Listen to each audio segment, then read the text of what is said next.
کافرین، لیڈران، نمائندہ حضرات یہاں پر تشریف لا رہے ہیں. ساتھ ہی ساتھ شہر مالیگاؤں کے دل عزیز ملے مفتی محمد اسماعیل صاحب قاسمی MLA ہونے کی حیثیت سے ہمارے اپنے اس پنڈال میں حاضر آئے اور سنی کونسل کے اس احتجاجی دھرنے کو بھرپور تائید و حمایت دینے کے لیے اپنے رفقائے کار، اپنے ماننے والے اور پارٹی کے تمام ذمہ داران کے ساتھ یہاں پر حاضر ہیں. MLA مفتی محمد اسماعیل صاحب قاسمی کا ہم شکریہ ادا کریں گے کہ وہ سنی کونسل کے اس تیسرے روز کے احتجاجی دھرنے میں وہ خود شامل ہوئے. ان کی شمولیت، ان کی تائید و حمایت MLA ہونے کی حیثیت سے حکومت مہاراشٹر پر جو ہے ایک اچھا اثر ڈالے گی. اور حکومت مہاراشٹر اعلان کرتا ہے کہ ہم جو ہے یہاں پر CAA اور NRC لاگو نہیں کریں گے.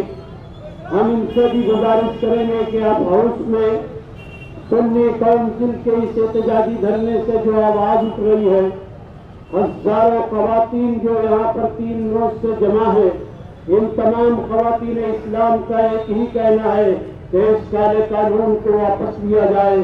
اس ملک کی آزادی میں جتنا مردوں کا حصہ ہے اتنا ہی عورتوں کا بھی حصہ ہے. اور اس وقت جتنا مرد تحریک چلا رہے ہیں ان سے کہیں زیادہ شاہین باغ سے لے کر مالیگاؤں تک خواتین اسلام بھی جو ہے تحریک چلا رہے ہیں. ابھی شاہین باغ دہلی سے MLA مفتی محمد اسماعیل صاحب تشریف لا رہے ہیں اور تشریف لاتے ہوئے اس پنڈال میں آ کے سنی کونسل کے اس احتجاجی دھرنے کو یہ تائید و حمایت کرتے ہیں. اب انہیں کے جملوں میں انہیں کے زبان فیضان ترجمان سے وہ اظہار بھی کرنے گا. بسم اللہ الرحمن الرحیم. نحمده ونصلی علی رسوله الکریم. اما بعد، اعوذ باللہ من الشیطان الرجیم. بسم اللہ الرحمن الرحیم. وقال الذین کفروا للذین آمنوا لنخرجنکم من ارضنا او لتعودن فی ملتنا فأوحى إليهم ربهم لنهلكن الظالمين ولنسكننكم الأرض من بعدهم. صدق اللہ العظیم. سب سے پہلے میں سنی کونسل کے ذمہ داران کو مبارکباد دوں گا کہ شاہین باغ کے طرز پر انہوں نے مالیگاؤں کے اندر خواتین کے احتجاجی دھرنے کی شروعات کی. میرا ایسا ماننا ہے کہ کسی احتجاج میں اگر مرد حضرات شریک ہوتے، ان کی تعداد اگر ہزاروں میں ہو، لاکھوں میں ہو، تو وہ اتنا اثر انداز نہیں ہوتی جتنا خواتین کا اس سے 10 گنا کم تعداد میں اگر مظاہرہ اور احتجاج ہو تو وہ اثر انداز ہوتا ہے.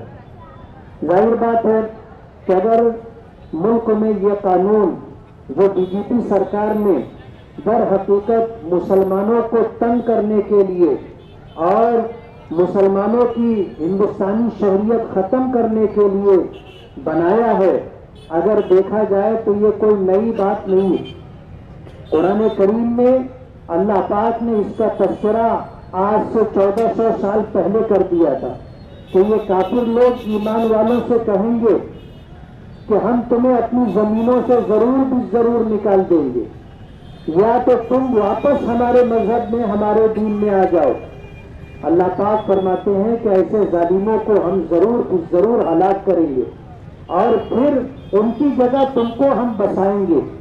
قرآن کریم کی آیت کا میں نے ترجمہ کیا. دنیا کی تاریخ رہی ہے کہ ہمیشہ حق والے حالات سے گزرتے رہے، نشیب فراز آتے رہے، لیکن ہم نے کبھی مایوسی کی راہ اختیار نہیں کی. ہم کمزور بے بس ہو سکتے ہیں، ہماری آواز پژمردہ ہو سکتی ہے، لیکن جس خدا پر ہمارا ایمان ہے، جس دین و شریعت کو ہم مانتے ہیں، وہ ہمارا رب اس پوری کائنات کا خالق بھی ہے، مالک بھی ہے، اور اسے ہر چیز پر قدرت حاصل ہے. یہی وجہ ہے کہ ہم جس ذات باری پر ایمان رکھتے ہیں اس کی قدرت پر بھی ہمیں اعتماد ہے، یقین ہے، ہم اس پر بھی ایمان رکھتے ہیں. آج اس وقت اس مظاہرے میں ہماری جن ماؤں اور بہنوں نے